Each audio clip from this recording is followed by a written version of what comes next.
Okay, so let's continue on the third part of your algebra lecture. So we have your problem solving and mathematical modeling. So nasaan na tayo na worded problems na tayo.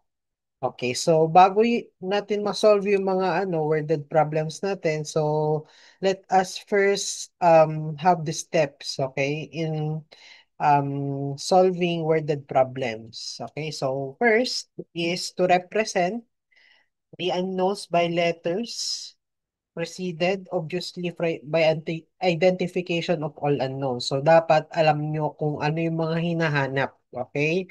And yung hinahanap na yon will be represented by any variable. Variable X, variable Y, variable Z, or any variables. Next, number two. Okay, ito yung medyo mahirap ng konti, okay, on your part, and dapat ito yung pinaka master natin sa lahat. So, which is the translation of relationship about unknowns and into equations. So, all you need to do is to interpret. Okay? Interpret lang ninyo yung mga problems natin into mathematical uh, sentences or word equations. Okay? So we have also your solutions of equations to find the values of the unknown. So yung mga ano natin, by substitution, by elimination. Okay, so yan. So dapat alam na natin yan. Okay, so also meron naman tayong calculator techniques para masatisfy natin yung mga hinahanap. And also, number four, so ito, kung minsan hindi na natin nagagawa. So, verification or check the values if they satisfy the original problem. Okay? Ayan. So, punta tayo sa pinakaunang type ng problem solving natin, which is the number problems. Okay? Having one unknown, introduction to problem solving. So first is represent the unknown by a letter, translate the relationship, then solve the equation. Okay? So, yan lang naman kasimple yung worded problems natin. So, when it comes to solving. Okay? So, let's start with number 66. Okay. So, 10 less than 4 times a certain number is 14. Determine the number. So, take note po, 10 less than 4 times. Take note po ang word na than dito. So, you will invert the order. So, therefore, that is 4 times a certain number less than 10 or less 10. So, 4 times a certain number. So, let's say yung number na yan is x. So, 4x minus 10 is equal sign, okay? Then 14. So, determine the number. Okay, so yan na lang natin, no? Substitute lang natin dito. So, this is now 4x is equal to 14 plus 10. Or 4x is equal to 24. So, therefore, dividing both sides by 4. So, therefore, that is 24 over 4 or that is x equal to 6. So, therefore, the answer is letter A. Okay? Ayan. So, kailangan lang natin siyang interpret ng mabuti.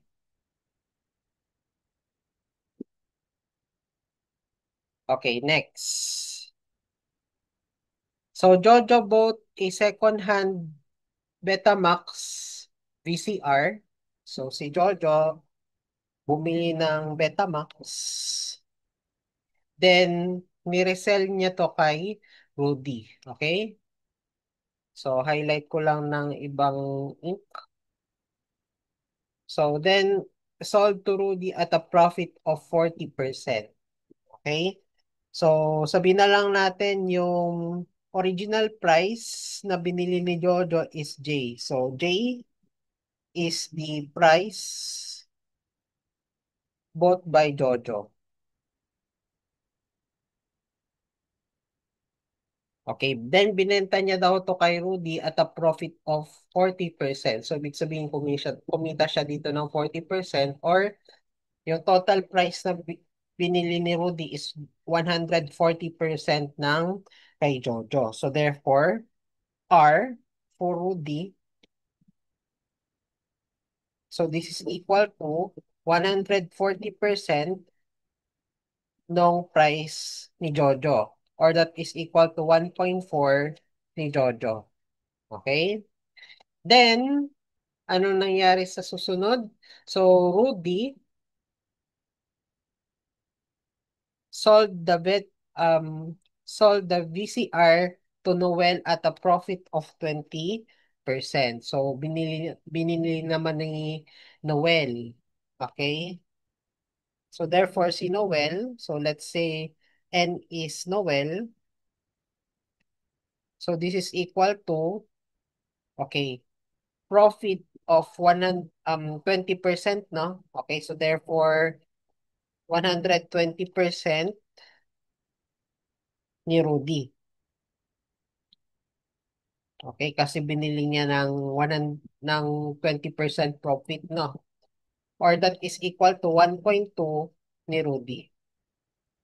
So, in terms of Jojo, so this is equal to 1.2 times 1.4 ni Jojo. Okay? Ayan. So, if Noel paid 2,856 more than it cost to Jojo, how much Jojo or how much did Jojo paid for the unit? So, kung daw si Noel ay nagbayad ng 2,856 pesos compared to Jojo, okay? So, ito yung um, siguro yung price difference nila or yan yung kinita ng dalawa dito, si Rudy at saka si Noel, how much Jojo paid for the unit. So, ano lang natin, no? Si Noel daw, yung price na binili Noel is equal to 2,856 more than it cost to Jojo. So, plus yung binili ni Jojo. Okay? Ayan. So, magkano daw yung um, price na binili ni Jojo? Yung unit na yon. Okay, so yung N na lang natin dito, gawin natin siyang in terms of Jojo. So, this is now 1.2 times 1.4 times J is equal to 2,856 plus J. Okay? Then solve for J. So this is now equal to what? So 1.2 multiplied by 1.4 times alpha x is equal to 2,856 plus x. So shift solve for x. So magkano binili ni Jojo yon? So the answer is 4,200 pesos. Yan yung original price.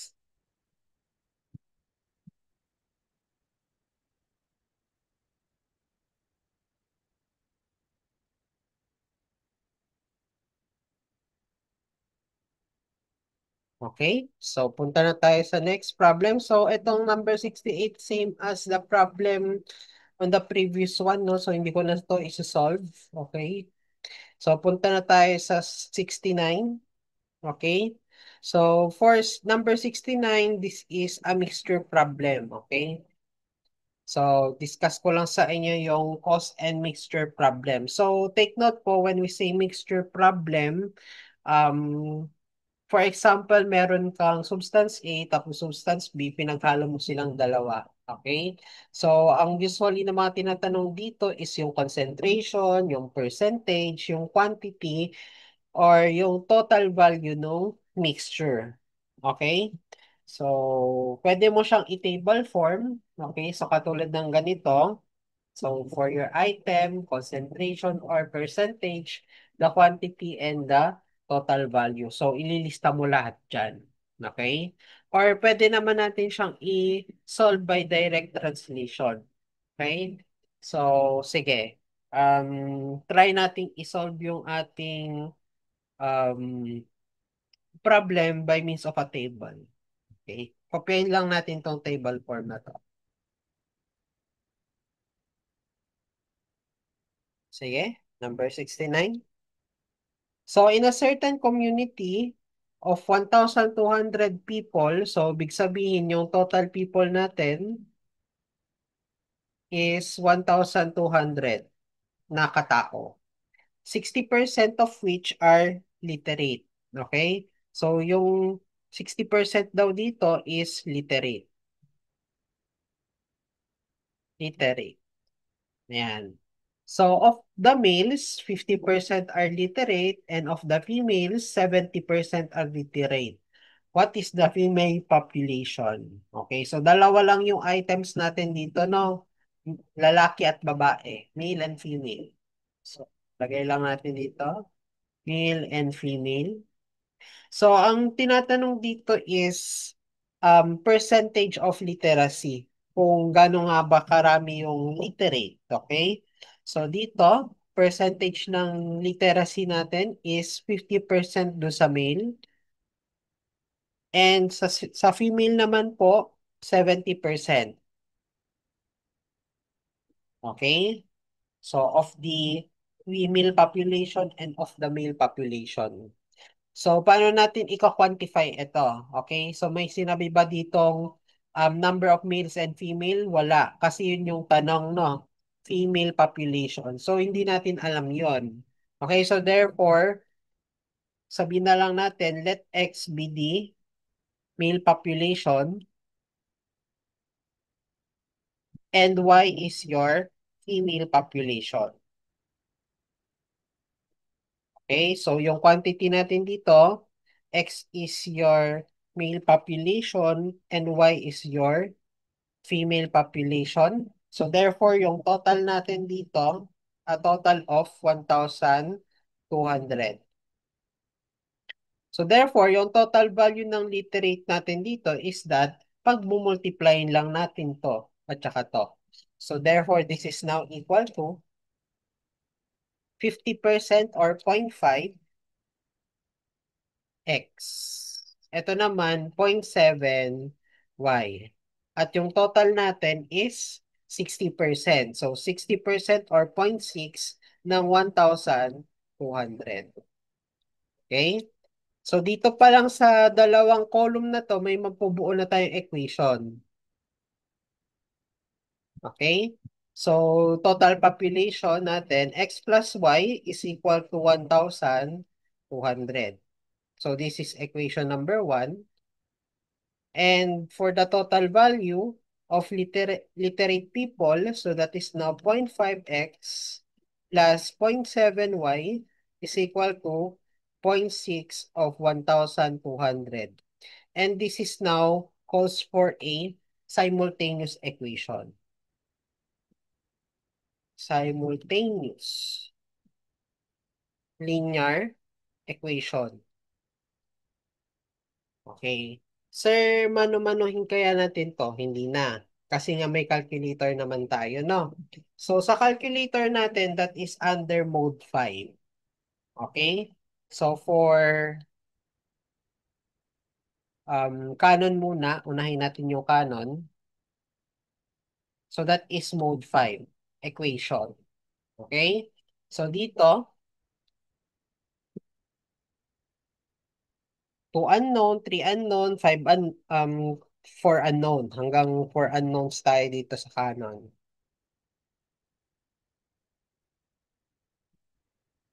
Okay. So, mode 5. So, for this type of problem, so this is 2 unknowns, no?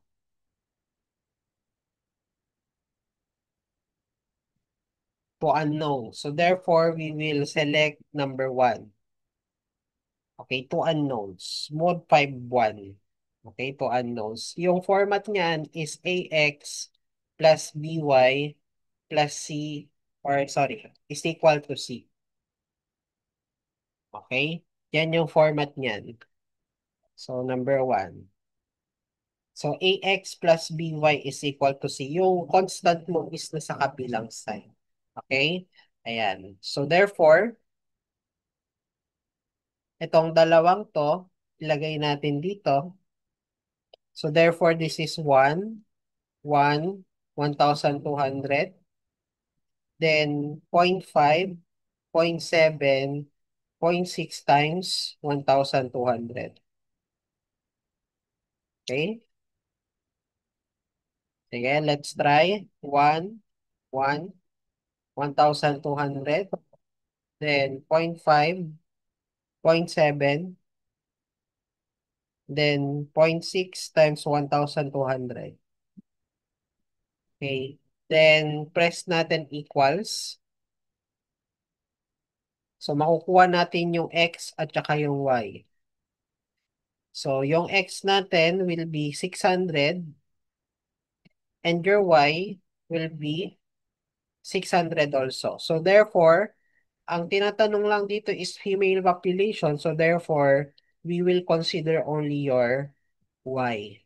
So therefore, the answer is 600.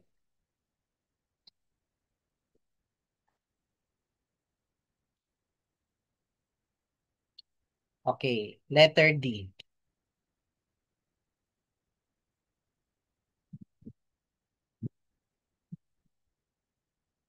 So pwede rin to sa ano, cars na calculator. So sa cars na calculator or Casio,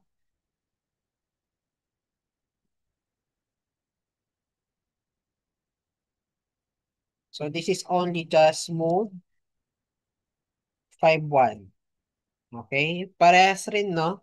So mode 5.1. Okay? So yan ko lang dito.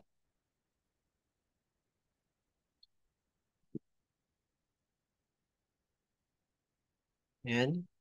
So highlight ko lang kung nasaan. So ito siya, no? Ito. So same pa rin ng procedure after that. So tatype ulit natin yan. So ito rin yung nandun.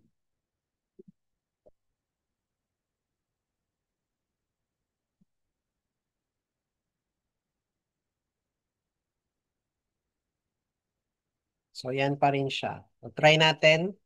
So therefore, that is 1. So same lang yung interface niya. 1 equals 1,200 equals 0.5 equals 0.7 equals 0.6 times 1,200 equals then, okay, 600 and then 600. Okay, same interface. So let's letter D. Okay, next tayo.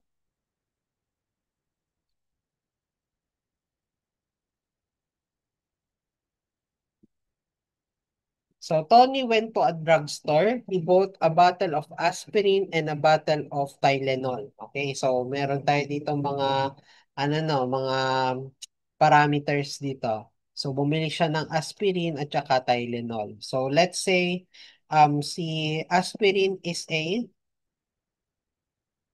tapos si Tylenol is B, T. Okay? Now, the Tylenol or aspirin I should say cost 1 1.25 pesos more than Tylenol. So aspirin costs 1.25 pesos more than Tylenol. So yung cost daw ni aspirin A is what? Okay? 1.25 pesos more than Tylenol. So therefore this is equation 1. So yan yung interpretation natin dito sa first equation natin. Okay. Next statement. He also bought cologne which cost twice as much as the total of the other two combined. Okay, so sige. Highlight ko lang ng ito. So paano natin yan i-interpret? Si cologne daw may third parameter tayo dito.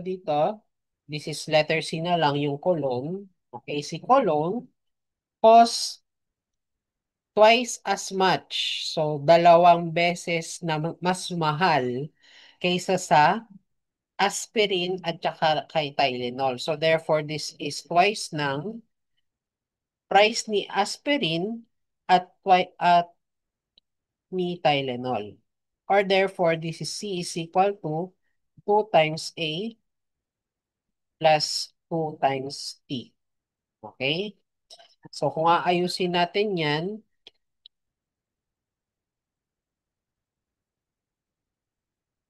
ganito siya, no? So, therefore, this is A minus T is equal to 1.25. Okay, so then yung pangalawa, so this is 2A plus 2T minus C is equal to 0. Okay. Now, ito yung tanong. Last statement. So how much did the Tylenol cost if his total bill without tax was 24 pesos and 75 centavos? Okay, so magkano daw si Tylenol? So ang tinatanong dito is Tylenol. If his total bill without tax, yung total bill niya daw, kapag binili niya yung tatlong yan, is 24.75 pesos. Okay, so this is the third equation. Okay, so therefore A plus T plus C, simple lang. A plus T plus C is equal to 24.75 pesos. Okay, so therefore this is under three equation, three unknowns. Okay, so parehas lang naman to for Carse at saka Canon, no? So for Canon slash Carse, so this is under mode 5.2. Okay, mode 5.2. So ano yung general equation natin dito? So this is AX plus BY plus CZ is equal to D. Okay? Ayan. So three equation, three unknowns. So yung constant pa rin is always nandun sa right side. Okay, so ito, solve natin using mode 5.2. So first equation, anong coefficient ng A? 1. Coefficient ng T, -1. Meron ba tayong C dito? So kung walang C, 0. And last natin na last na column natin is for constants, no? So this is 1.25. So this is equation 1. Equation 2, so coefficient ng A, 2. Coefficient ng T, 2. Coefficient ng C, -1. Then this is now equal to 0. Then lastly, coefficient ng A is 1, coefficient ng T is 1, coefficient ng C is 1, then the total price will be for 24.75. So yan yung itatype natin sa calculator. So mode 5, then 2. So 3 equation, 3 unknowns. So that is 1, -1, 0, 1.25. Next, 2, 2, -1, 0, then 1, 1, 1, 24.75. Okay. So, ang unang lalabas dito is yung kay aspirin, followed by Tylenol, then lastly yung kay Cologne. Sige, equals natin, press equals. So, si aspirin is 4.75. Tylenol is 3.5 pesos. Mas mahal to si Cologne. So this is 16.5. So the answer is 3.5 pesos. So kasi yan lang naman yung tinatanong. So therefore, the answer is letter B. Okay?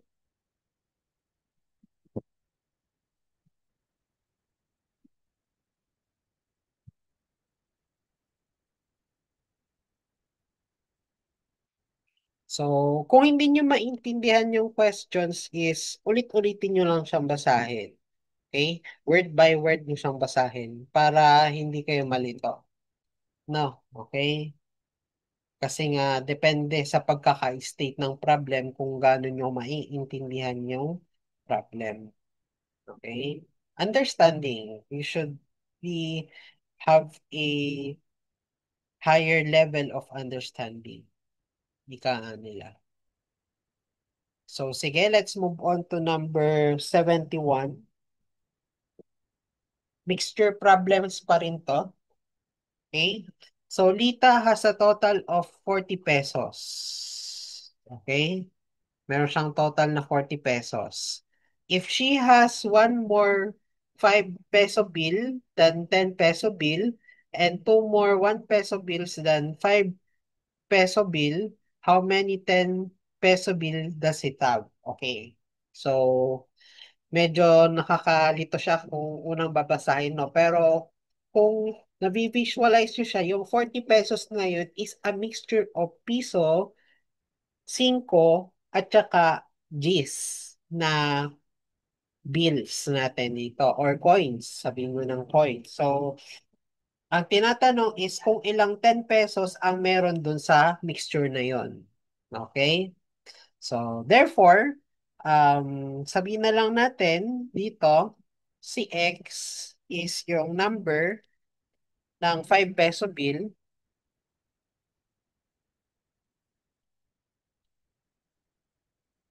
So, next, yung Y, yan yung number ng 1 peso bill.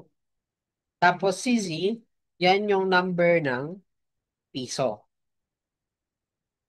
or 10. 10 ito. So, 5, 10 piso. Kasi according to, ano, kung gaano siya lumabas or kung sino unang lumabas sa statement. So, si X, 5 pesos, Y is 10 pesos, Z is piso. Okay? Ayan. So, sige. Unahin muna natin tong second statement dito. If she has one more 5 peso bill than 10 peso bill, sino mas marami? Si 5 pesos or si 10 pesos? Si 5 pesos kasi mas marami siya ng isa. So therefore, we can say that your 5 peso bill, so si X daw is mas marami ng isa kaysa kay 10 peso bill. Okay? Which is Y. Or this is now equal to X minus Y is equal to 1. Okay? So, yan yung translation ng second statement natin dito. So, si 5 peso bill ay mas marami ng isa kaysa kay 10 peso bill. So, therefore, si 5 peso bill which is X is 1 plus yung 10 peso bill which is yung Y. Okay? So, this is equation 1. Next. Okay. Next statement. Ito. Two more 1 peso bill than 5 peso bills. Okay, mas marami daw ng dalawa si piso kaysa kay 5 peso bill. So therefore, si piso daw, si Z is mas marami ng dalawa kaysa kay 5 peso bill, which is yung ating X. Okay? Ayan. Yan na siya. So therefore, this will become um, negative X plus Z is equal to 2.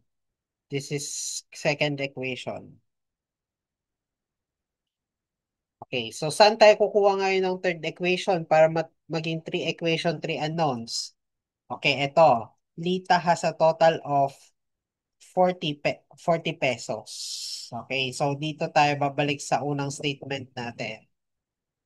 So, itong Biden. Okay, so therefore, so for the total, so number of 5 peso bill times yung amount niya which is 5 plus yung amount ni 10 peso bill which is 10 times yung number niya, so 10y plus yung piso, yung amount ng piso times yung number ng piso is equal yan sa 40 pesos. Okay, so therefore this is now equal to 5x plus 10y plus z is equal to 40. And this is now equation number 3. Ayan ulit. Okay, nakagawa na naman tayo ng equation. Okay, so therefore this is now mode 5, 2. Okay, so therefore, so una si x, pangalawa si y, pangatlo si z, then constant. So that is now x is 1, y is -1, z is 0, then constant is 1. Okay, equation 1 tapos na. Equation 2, -1, yung y natin is 0, then z is 1, then yung constant natin is 2. Okay, na tong equation number 2. Then lastly, equation number 3. So 5, 10 piso, then 40. Okay, type natin sa calculator. So mode 52. So type natin. So 1 equals -1 equals 0, 1, -1, 0, 1, then 2. Then last equation, 5, 10, 1, then 40. So therefore, yung ating number of 5 peso bill, x is equal to 3.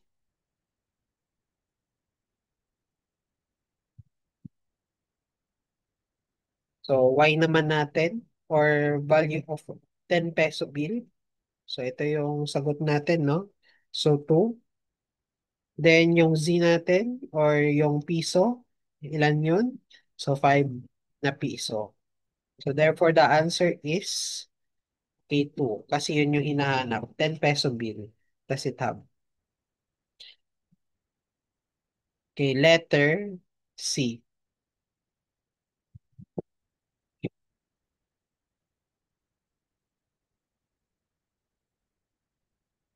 Okay, punta tayo sa next problem, number 72.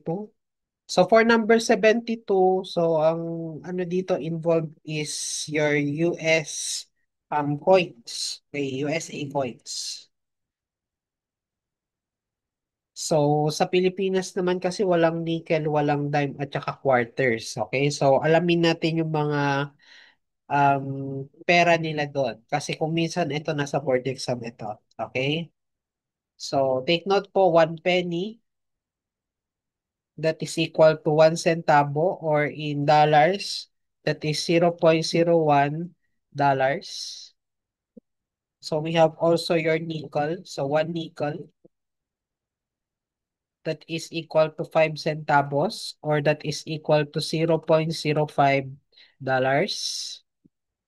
Next, 1 dime that is equal to 10 centavos. This is equal to 0.1 dollars. Okay. We have also your quarter. So quarter that is equal to 25. Okay, 25 centavos. So this is equal to 0.25. Next, half dollar. So 1/2 dollar. So this is equal to um 50 centavos, no? Salapi. Okay? Ayan. So this is equal to $0.5. Then lastly, $1. This is equal to 100 centavos, or that is $1. Okay. Yan. So ito, paki-memorize ito. So let's move on to the problem. So Tamara has 35 coins in nickels and quarters. So ang involved na pera dito is nickels at saka quarters. In all, she has 4.5 or $4.15.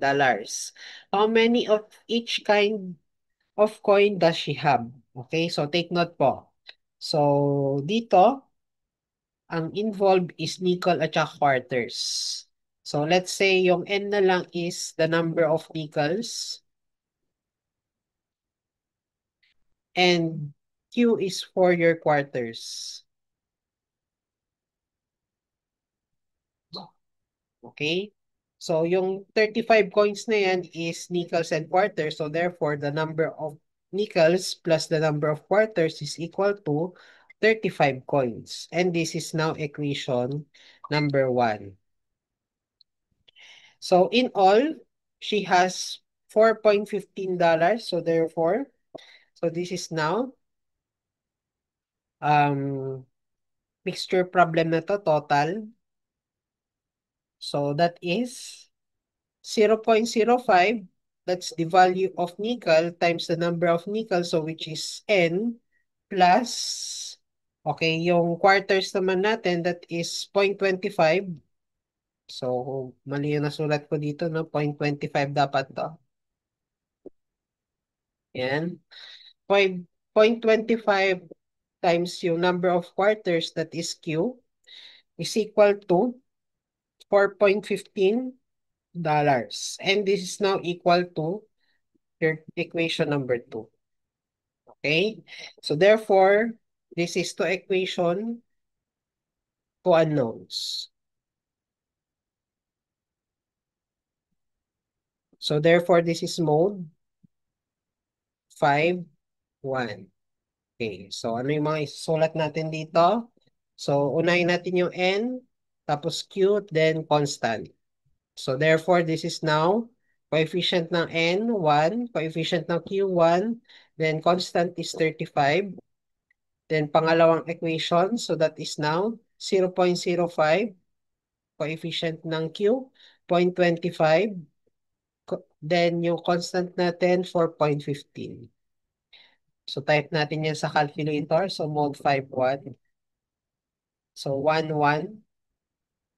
35.05, 0.25, 4.15. So yung ating number of nickels is 23. Then number of quarters, ilan? 12. So therefore, the answer is letter A.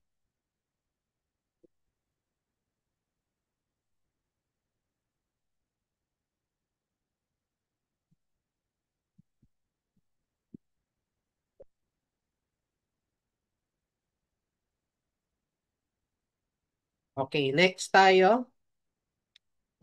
Ito, pagbebenta naman. Okay? Ayan. So, a bookstore purchased a best-selling book at 200 pesos per copy.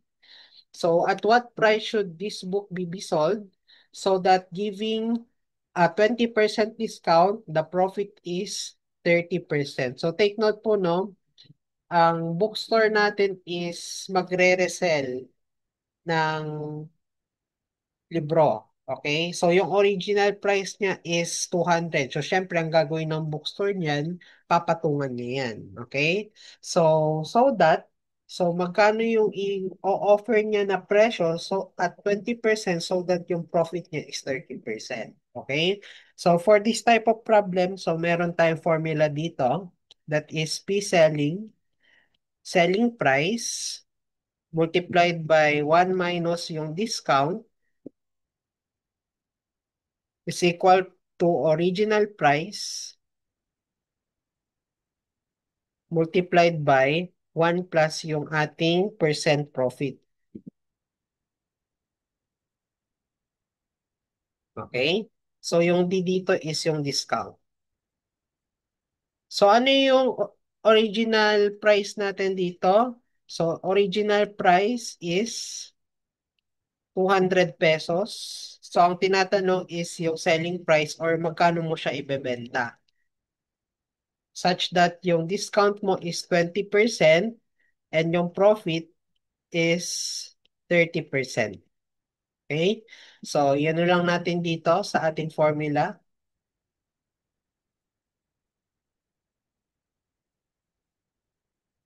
So, therefore, this is now selling price multiplied by 1 minus 0.2 is equal to original price, which is 200 pesos multiplied by 1 plus 0.3. So, kunin na lang natin yung selling price, magkano mo siya ibebenta. So, therefore, this is now equal to x multiplied by 1 minus 0.2 is equal to 200 multiplied by 1 plus 0.3. So, the answer is 325. Letter C.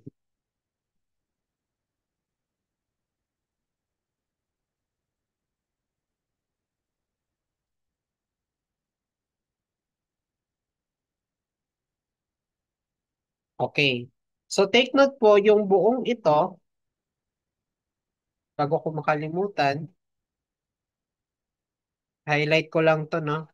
Itong buong to is what we call your mark price.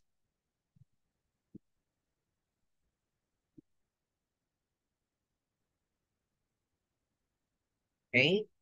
So, pwede rin natin gamitin yung formula na to. So, P selling times 1 minus yung discount is equal to your mark price.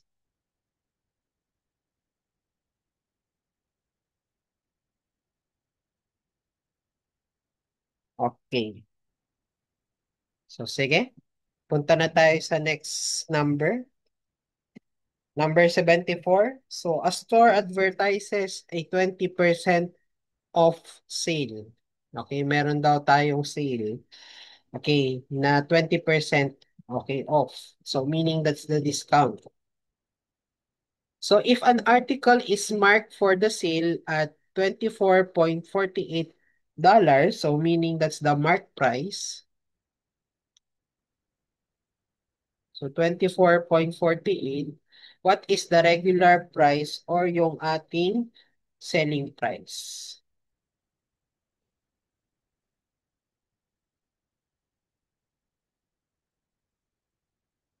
Okay? So, yan. So, therefore, this is now equal to what? Okay, so that is now selling price multiplied by 1 minus discount is equal to mark price. So, therefore, this is now selling price multiplied by 1 minus 20% or 0.2 is equal to your mark price, which is 24.43. So therefore, makukuha na natin yung regular price or yung selling price. So this is now equal to what? So 24.848 divided by 1 minus 0.2. So therefore, the answer is 30.6. So yan yung original price natin. Nung wala pa tayong discount. So 30.6.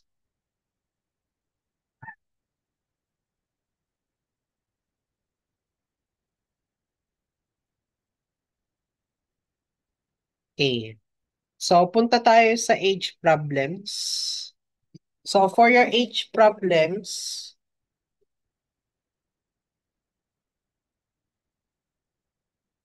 Okay, so ang always lang natin ditong tatandaan is yung tenses.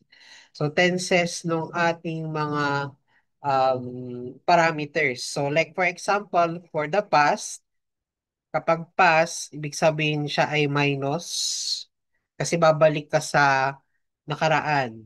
Okay, so ano yung mga nandito sa nakaraan or past? So this is ago. 7 years ago, 6 years ago, 20 years ago. So that's past, okay? So we have the second, future. So kapag future, plus naman yan. So dito, from now. 3 years from now. 20 years from now. Okay, so yun yung future natin. So for your present, so wala tayong iaano dito, no? Wala tayong ipa-plus or minus dito kasi nasa present age lang siya. Okay, so ito lang yung importante, past and the future tenses. Okay? So pwede kayong gumawa rin dito ng table or pwede ninyong i-direct translate yung mga ano natin dito. Okay? Mga conditions. Ito kasi conditions tong mga to. So may condition tong mga to. So ipakita ko mamaya sa inyo kung ano yung sinasabi kong conditions na yan. Okay, so let's try to solve number 75. Okay, the sum of Kim's and Kelvin's age is 18. So let's say si Kim, X na lang, age ni Kim, then Y is yung um, kay Kelvin. So yung sum ng kanilang age is 18. So X plus Y is equal to 18. So this is your statement 1. Okay? And this is equation number 1. So in 3 years, Kim will be twice as old as Kevin. So will be. So ibig sabihin future yan. So future. So in 3 years, no? So ito yung condition in 3 years. So ito yung condition. Kim will be twice as old as Kevin. Si Kim daw will be twice as old as Kevin, which is 2Y. Okay? So ito yon. Highlight ko lang siya ng color green. Yan yung condition in 3 years. So kung i-apply natin dito yung tenses, so applying yung tenses natin dito, so this will become what? So in 3 years, so therefore plus. So x plus 3 dito, so syempre magpa-plus 3 ka rin kay Kelvin. Okay? So kung nag-plus 3 kay Kim, magpa-plus 3 ka rin kay Kelvin kasi nga yearly nagbabago yung kanilang taon. So therefore, this is now x plus 3 is equal to twice ng y plus 3. So therefore, this is equation number 2. Okay? So therefore, x plus 3 is equal to 2y plus 6, or that is now x minus 2y is equal to 6 minus 3. Or this is now equal to x minus 2y is equal to 3. Okay, so this is now your equation number 2. Okay? Ayan. So, after that, so pwede na tayong mag-simultaneous equation. So, mode 5, 2. Or mode 5, 1, I should say. Ayan. So, therefore, this is now 1, 1, 18. Then, 1 minus 2, then 3. So, makukuha na natin yung ages nila. So mode 5, 1. So 1, 1, 18. 1, negative 2, 3. So this is now 13, then 5. So therefore, that is 5 and 13.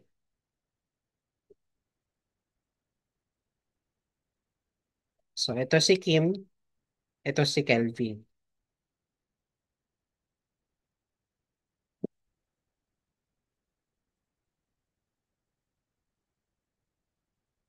Okay, so kung hindi nyo masyado naintindihan, ito lang naman yung nagpapalito dito or nagpapagulo dito, yung tenses, okay? So yung condition, applying yung tenses, so yun na. Pwede ka na makagawa ng equation. Apply natin yan ulit dito sa pangalawa. So Mrs. Smith is twice as old as her daughter Sam. Okay, so present yan no, kasi walang sinabing ago, walang sinabing future. Okay, so Mrs. Smith is twice as old as her daughter Sam. So sabihin na lang natin dito yung ex natin is si Mrs. Smith and yung Y natin is si Sam. Okay. So si Mrs. Smith daw, si ex daw natin is that is equals twice as old as her daughter Sam. So x is equal to twice ng taon ni Sam, which is Y. Okay, so this is now equal to x minus 2y is equal to 0. So this is your statement number 1. Meron na tayong first equation. Now, ito na. 10 years ago. O, past yan. Okay? So 10 years ago. O, past. So ito yung condition niya. So condition ng 10 years ago. Yung sum ng kanilang ages was 46 years. Okay. So highlight ko lang. So yung sum daw ng kanilang ages was 46 years. That's the condition 10 years ago. So condition is x plus y, sum of their ages is 46. Yan. How old is Sam? Okay. So dito hindi pa natin pwede tong gawing equation number 2 kasi i-apply natin ngayon yung tense. So applying tense. So therefore this is now x minus 10. Bakit minus? Past kasi. So x minus 10 plus y minus 10 is equal to 46. So katulad lang dito no kanina no. In-apply lang natin yung tenses niya, nag plus 3 tayo dito. Okay? So dito rin, applying tenses, nag-minus 10 tayo dito kay Smith, nag-minus 10 rin tayo dito kay Sam. Okay? So therefore, this is now x plus y minus 20 is equal to 46, or that is x plus y is equal to, okay, 66. And this is now your equation 2.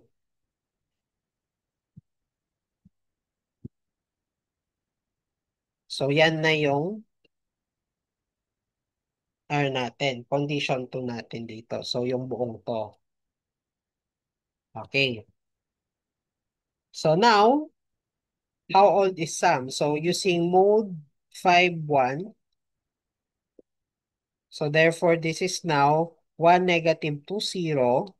Then 1, 1, 66. So x and y. So ang kukunin natin dito is yung kay Sam. So yun yung tinatanong. So therefore, mode 5, 1. So 1, negative 2, 0. Then 1, 1, 66. So 44 and 22. So the answer is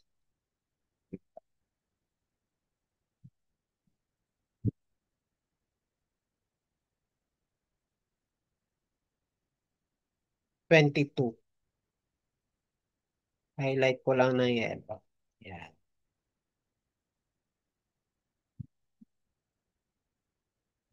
Okay?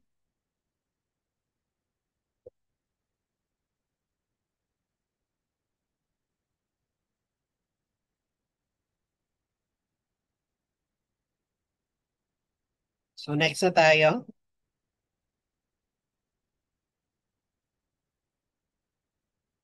Okay, mixture problems ulit. Balik tayo sa mixture problems.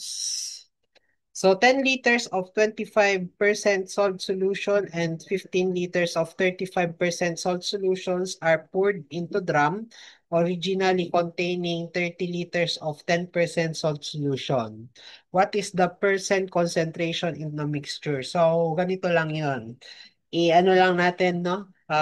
I-illustrate lang natin. So meron tayong first solution dito. So, containing 10 liters na 25% solution. Okay, this is solution 1, S1, solution 1. So, ihahalo natin yan or imimix natin yan sa solution number 2 na 15 liters, 35% salt solution. Okay? Pinur natin yan sa drum, then it will become, okay? Oh, sorry. Are poured into drum originally containing 30 liters of 10% solution. Okay. So, meron pa tayong third solution dito pala, I should say. So, take note po, dalawang solution, pinor natin siya dito sa pangatlong drum. So, 30 liters of 10% solution. Yan. So, tatlong drums meron tayo dito. Now, what is the percent concentration in the mixture or what's the overall concentration?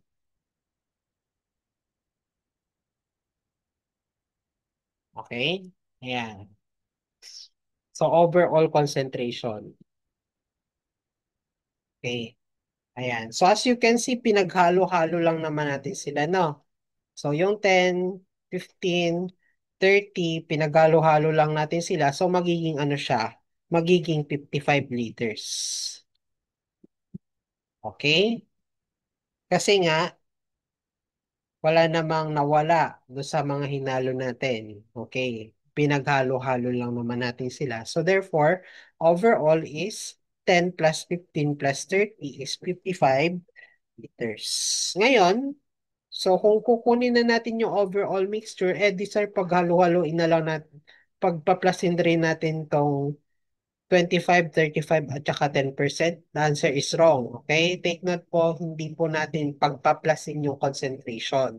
So take note po, may effect yung kung gaano karami yung solution 1, solution 2, solution 3 dun sa concentration natin. So kaya ang mangyayari dito is that we will multiply the quantity over the concentration.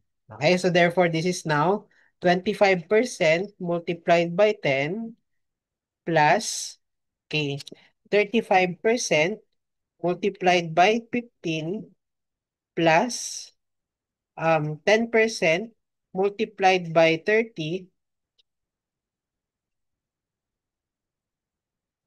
is equal to, okay, yung overall. So 55 multiplied by yung unknown variable natin dito na concentration. Let's say this is X. Okay?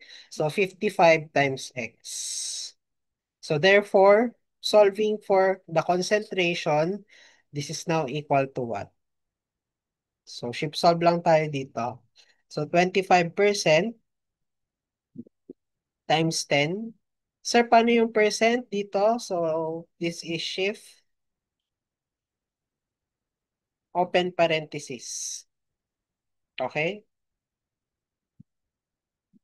So 25% times 10 plus 35% times 15 plus 10% times 30 is equal to 55 times X. So what's now your concentration equal to? So that is equal to 0.19545454. So this is now 0.19545454, or that is equal to 19.54 This is letter letter A. O 55 na sabihin mo kasi sumunod naman na ano niya is 5.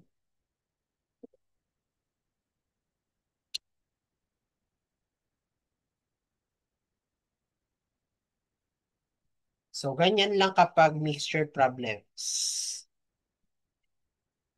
Okay, next tayo, number 78.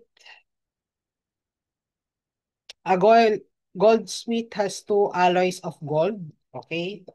Two alloys meaning a mixture of solid, solid metals. So, ito yung first alloy at saka second alloy. So, first alloy, second alloy. Wag ko muna ilagay yung plus. Okay, yan. So, has two alloys of gold. The first being 70% pure. So, ito, 70% pure. And the second being 60% pure. So, how many ounces of the 6% pure gold must be used to make 100 ounce of an alloy which is 66% gold. So, kapag pinag-mix daw natin itong dalawang to, it will make a 100 ounce na 66% gold. Pero ang problema natin dito, so ang tinatanong is how many ounces of the 60% pure gold. So meaning yung kung ilan daw yung 60% dito. Okay, so let's say this is X, this is Y. So ang hinahanap dito is yung Y. Ilan daw ounce na 60% gold. Okay? Yan. So, ito yung tinatanong. So, therefore, pwede nating gawan to ng equation. Okay? So, since pinaghalo mo lang naman yung first and second alloy, so we can say that x plus y is equal to 100. So, this is equation number 1. Okay. Pangalawa is, yun nga, yung concentration ay may effect dun sa magiging outcome ng ating mixture. Okay, so this is now equal to 70% X plus 60% Y.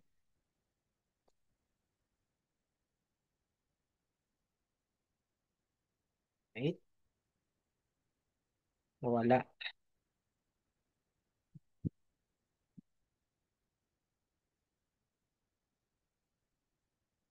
Wala siya. Okay. So 60% Y is equal to 100. So this is now equation number 2. So we have two equation to unknowns, mode 5, 1. Okay, so this is now 1, 1, 100. 0.7, 0.6, 100.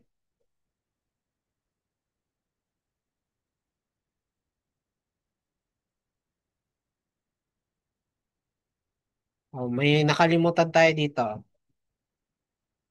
Yung 100 ons natin dito, yung multiply natin ng 66% kasi yan yung overall concentration. Yan. Okay. Sige. Ano natin? Hold 5, 1. Okay, so 1, 1, 100. So 0.7, 0.6, 100 times 0.66. So therefore, this is now equal to, so X is 60 ons. Then Y, ito yung tinatanong, 40 ons. So therefore, the answer is 40 ons. So letter A.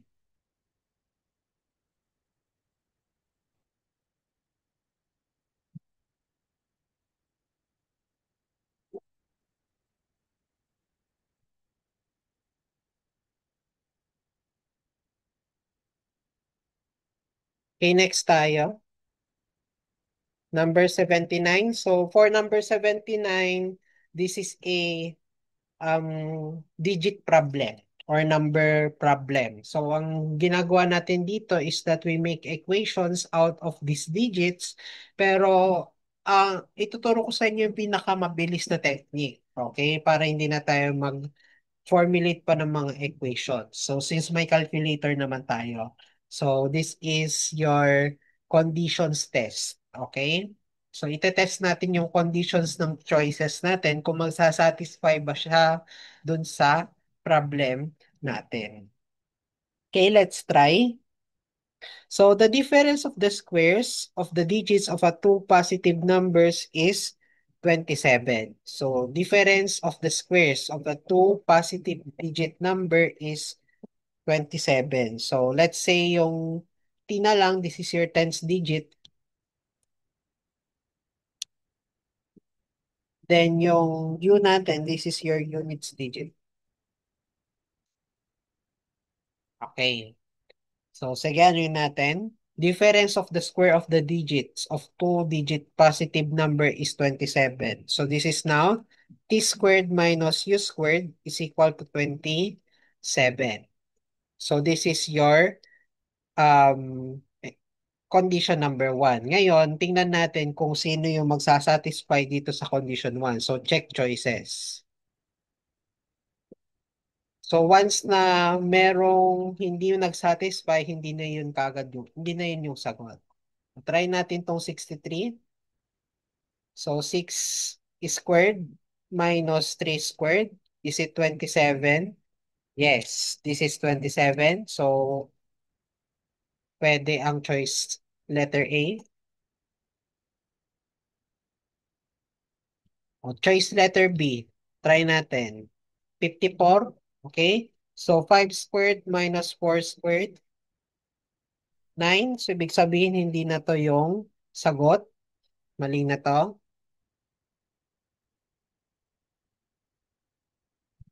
Wrong na yan. O, letter C. 48. So 4 squared minus 8 squared. Hindi na rin yan.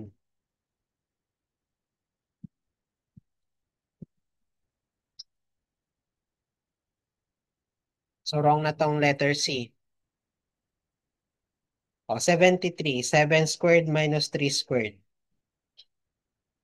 Hindi na rin to. So therefore, nakuha na natin kagad yung sagot. 63 yung sagot.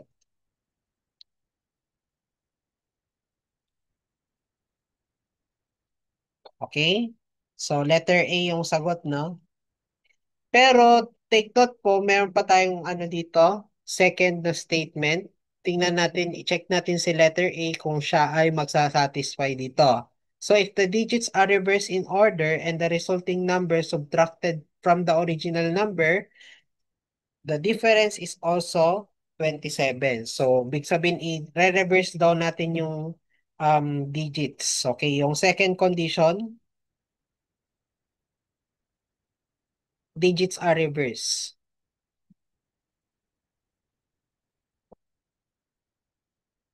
Okay, so yung reversal ng digits natin, yung 63 magiging 36. And yung kanilang difference pa rin is 27. So check natin. 63 minus 36, is it equal to 27? If yes, ito na talaga yung sagot. So 63 minus 36 is 27. So therefore, letter A talaga yung sagot. So magsasatisfy siya sa dalawang condition. So letter A yung sagot. So at least hindi na tayo naggumawa ng mga equation, di ba? Okay?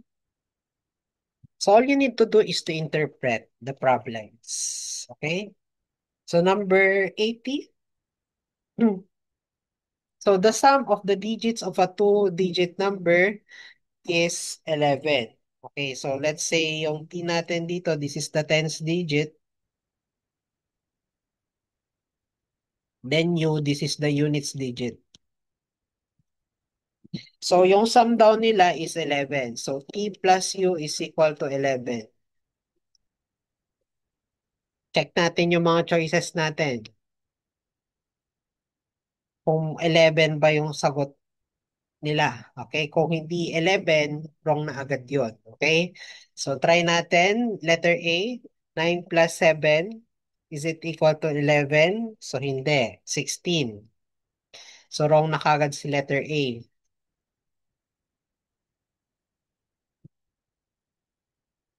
So wrong na kagad si letter A. O letter B kaya. 83. 8 plus 3. 11. So therefore, correct pa rin yung 11.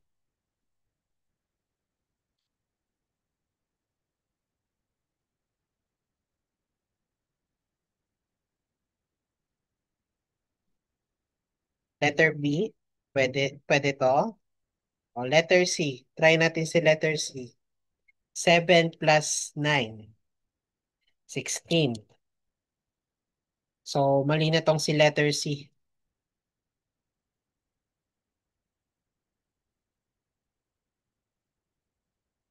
O letter D, pwede to. 38. So 3 plus 8, 11. So, ibig sabihin, dalawa sa choices ang pwedeng sagot. Okay? So, dalawa sa choices ang pwedeng maging sagot. So, it's either letter B or letter D. Okay? Ngayon, punta tayo sa second statement. So, ito yung first statement. Second statement is ito. So, if we interchange the digits, then the new number formed less or the new number formed is 45 less than the original. Okay, ito yung second statement natin. Kapag in-interchange daw natin siya, yung magiging difference daw nila is 45. Okay? So, yung interchange minus yung original is equal to 45. Okay? So, hahanapin lang natin yan sa choices. Is either letter B or si letter D. O, try natin.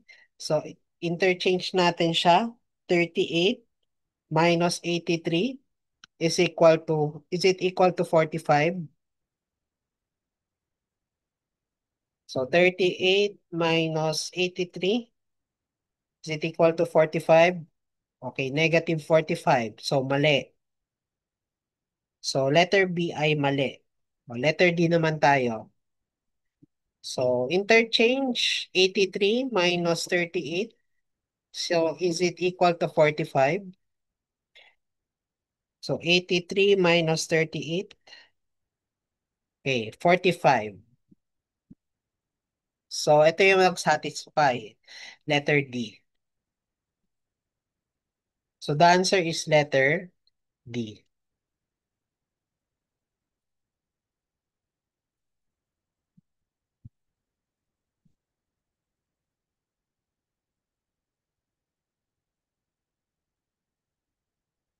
Okay? Next tayo.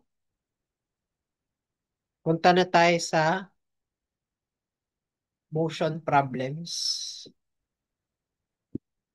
Motion yung nauna. Okay? Ayan. So, take note lang po, meron tayong motion problem sa inyong ESAS, which is your engineering mechanics, okay? So, ngayon dito sa algebra, so we will consider only your constant velocity or yung mga hindi bumabagal or yung hindi bumibilis. Nasa constant lang siya, dire-diretso lang siya. Okay, walang pagbilis or walang pagbagal. Okay? So now, if the motion is constant, acceleration is zero. And therefore, yung velocity natin dito, iisa lang yung formula natin. So your velocity is equal to S over T, where your V is your velocity, S is the distance, and T is the time. Okay? Yan. So ito yung pinaka main na formula natin for the motion problems in algebra. Okay? Ngayon, meron tayong tinatawag na upstream at saka downstream. Okay? So ano naman yung upstream at saka downstream na yon? So for example, no, have you tried to go on a boat? Okay? Or for example, barko. Okay? Or mas maganda bangka na lang or tama, bangka. Okay? So for example, yung agos ng ano is pa-east.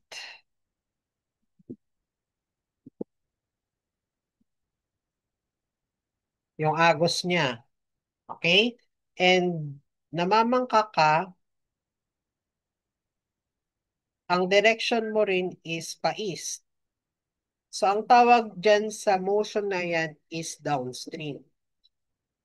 Bakit downstream, sir? Kasi nga po, tumutulong yung agos sa paglalakbay, no? So, syempre, kapag tinutulak yung bangka mo dun sa mismong motion mo, okay, pa-east, then pa-east, so therefore, bibilis yung motion. Okay? That's the downstream. Okay? How about, sir, yung upstream? Yung kabaliktaran niya. So, for example, yung motion ng wind current mo or ng ano mo, ah, alon mo is pa west, tapos nagta-travel ka pa east. Ang mangyayari dito, kontrahan silang dalawa. Ibig sabihin, magko-contradict yung motion ng agos versus dun sa motion ng bangka. Okay? So therefore, this is upstream. Mabilis ba ang motion dito, sir? Hindi po mabilis kasi nga nagko-kontrahan sila. Okay? So yun yung motion in upstream at saka downstream. Okay? With the effect of winds or water currents. Ngayon, tingnan natin yung upstream at saka downstream sa mathematical models. Okay? So, let's say yung water currents natin or wind current is W. Okay? So, for downstream or along with the current, so V down is equal to yung V plus W. So, where your V is the velocity of the object in still water or still air. Okay, kapag walang walang kokontra or walang sasabay na agos, okay? So W is the wind current or the water current. And yung V down natin dito is velocity when downstream motion. Okay? So plus kapag downstream. Kasi nga sunod sa agos or along with the current. Okay? So ngayon, punta tayo sa upstream. How about upstream? So kapag upstream po is against the current, okay? Kinokontra natin yung motion ng agos or ng hangin. Okay? So therefore, minus yan kasi babagal ka. Okay? So yung ating upstream or V up is equal to V minus W. Where your V is the velocity of object in still air or water kapag um, ag, wala pong kukontra or magtutulak, then yung W is the wind current or the water current, and yung V up natin dito is velocity when upstream motion is being said. Okay? Ayan siya. So, sige, punta na tayo sa next problem natin. Number 81. So, the boat travels downstream. Okay, downstream. In 2/3 of a time. So, yung downstream time is 2/3 ng time as it going upstream. So, ito yon. So, mas mabilis si downstream kaysa kay upstream. Which is tama nga naman. Mas konti yung time kung mas mabilis, di ba? Ayan. So if the velocity of the river current is 8 km/h, so yan yung ating W. So 8 km/h. So determine the velocity of the boat in still waters or yung ating V. Okay. Ayan. So sige. Ngayon natin siya. Um, Solve natin siya. So ang tinatanong dito is velocity in still water. Okay? So, ano yun natin yung mga motion natin dito? So, unahin natin yung downstream. So, for downstream, V downstream is equal to, okay, yung V plus 8. Okay? Then, kapag upstream, V minus 8. Okay? Sir, ano pa pong kulang dito, sir? Meron pa po bang kulang? Meron pa yung distance. So take note po, walang sinabing distance. So we will assume na yung distance nila is constant. Okay? So isa lang yung pinatunguhan. So parang ano lang siya, vice versa. Okay? Yan. So therefore, S ng downstream is equal to S ng upstream. And paano natin kukunin yung S from your formula? Velocity is equal to S over time. So therefore, S now is equal to velocity times time. So yun yung i-apply natin dito. So therefore, this is now Vt ng downstream is equal to Vt ng upstream. Okay? So, Vt ng downstream. So, velocity ng downstream is V plus 8 multiplied by the time of downstream. So, that is 2/3 ng upstream is equal to Vt ng upstream. So, therefore, this is now V minus 8 multiplied by time dun sa upstream. So, ano mga magka-cancel dito? Okay, yung time ng upstream magka-cancel. So, matutuwa natin dito is yung velocity natin in still waters. So, what's now the velocity in still waters? So, that is now x plus 8 multiplied by 2/3 is equal to x minus 8. So, therefore, the answer is 40 kilometers per hour. So, therefore, the answer is letter A.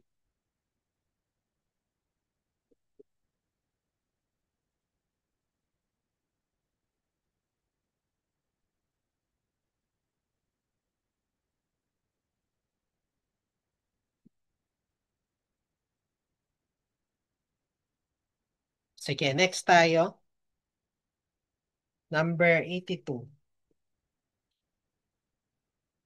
So a plane takes 1.5 hours to fly from Los Angeles to San Francisco. So from Los Angeles, so LA, going to San Francisco, yung time taken dito is 1.5 hours. Then yung San Francisco to Los Angeles is 2 hours. So if the wind blows north on both trips at 24 miles per hour, so yung W daw natin dito, wind current is 24 miles per hour. So what is the speed of the plane in still air? So ano daw yung ating velocity in still air? So yung V. Ngayon dito, ano lang siya, no? Vice versa lang siya, no? So, ang ginawa lang natin is pumunta sa LA or from LA pumunta ng San Francisco and San Francisco pumunta ng LA. Okay, vice versa. So, big sabihin yung S mo dito is constant. Same yung distance natin. Okay? Pero yung time taken to travel is ano no, mas mabilis yung isa, mas mabagal yung isa. So yung mas mabilis dito is LA to San Francisco. Therefore, this is your upstream or I should say downstream pala, no? So downstream. So yung upstream naman natin dito is yung 2 hours. Mas mabagal yan. Okay? Ayan. So, ito yung down. Ito yung upstream. Okay? Ayan. So, paano na natin ito isosolve? So, dito lang tayo sa constant distance kasi nga nag-vice versa lang naman siya. So, therefore, S dun sa S dun sa upstream is equal to S dun sa downstream. Okay? Or that is now VT ng downstream is equal to VT ng upstream. Okay? And ano ulit yung V downstream? So that is V plus W. So V downstream is equal to V plus W or that is equal to V plus 24. And kapag upstream, so that is V minus W which is V minus 24. So apply natin yan dito. So V plus 24 multiplied by the time. So time in downstream, 1.5 is equal to, okay, velocity ng upstream. So that is now minus 24. And this is now multiplied by 2 hours. So therefore, what's now your velocity equal to? So this is mode 1. So x plus 24 times 1.5 is equal to x minus 24 times 2. So shift solve for x. So this is equal to 168 miles per hour. And therefore, the answer is approximately letter A, 170 miles per hour.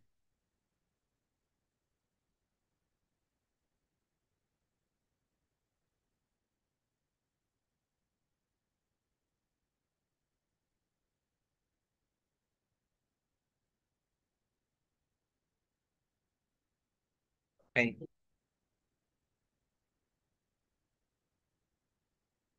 So, pwede rin natin tong isolve mamaya in table form. So, mamaya ipapakita ko sa inyo kung paano siya isolve in table form. So, yung motion problems natin. Sige, punta tayo sa number 83. Okay. So, two cars leaves from the same place at the same time and travels in opposite directions. So, draw tayo ng car dito.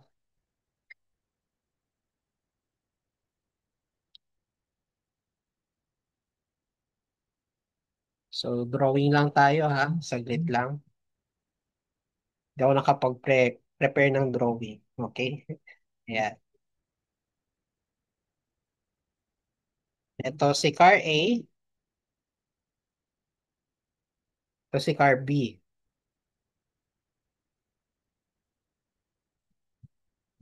Ayan.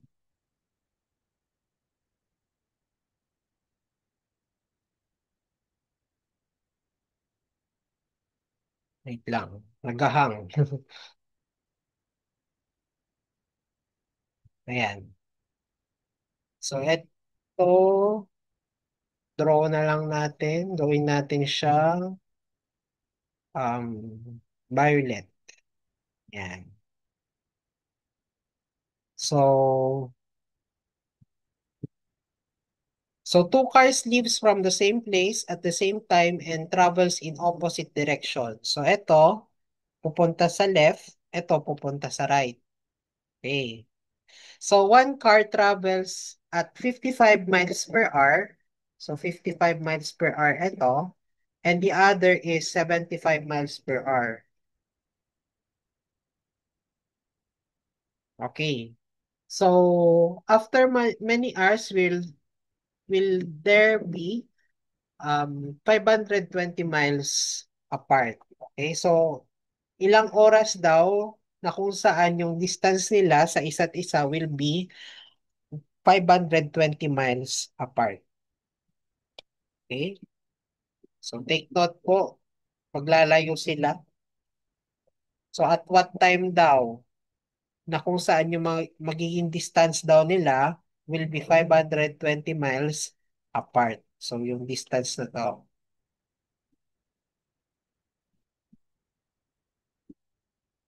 Okay? Ayan. So paano natin yan isa-solve, sir?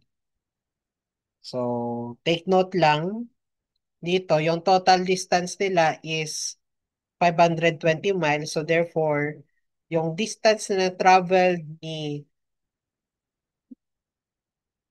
car A plus yung distance na travel ni car B is equal to 520 miles. So this is now equation number 1. Next,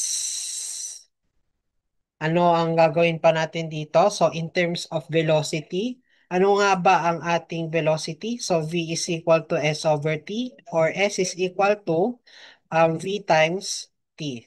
Or that is now V times T ng car 1 plus V times T ng car number 2 is equal to 520.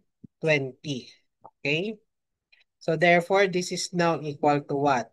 So this is now equal to the first car, which is 55 miles per hour multiplied by the time, plus, okay, yung pangalawang car, 75 miles per hour times the time is equal to 520. Take note po, yung time nila sa isa't isa, parehas lang. Kasi nga po, they are running at the same time. Okay? So, parehas silang umalis or sabay silang umalis dun sa pinangyarihan. Okay? So, therefore, time now is equal to what? So, 55x plus 75x is equal to 520. So therefore, the answer is 4. 4 hours. After 4 hours, yung distance nila sa isa't isa will be 520 miles.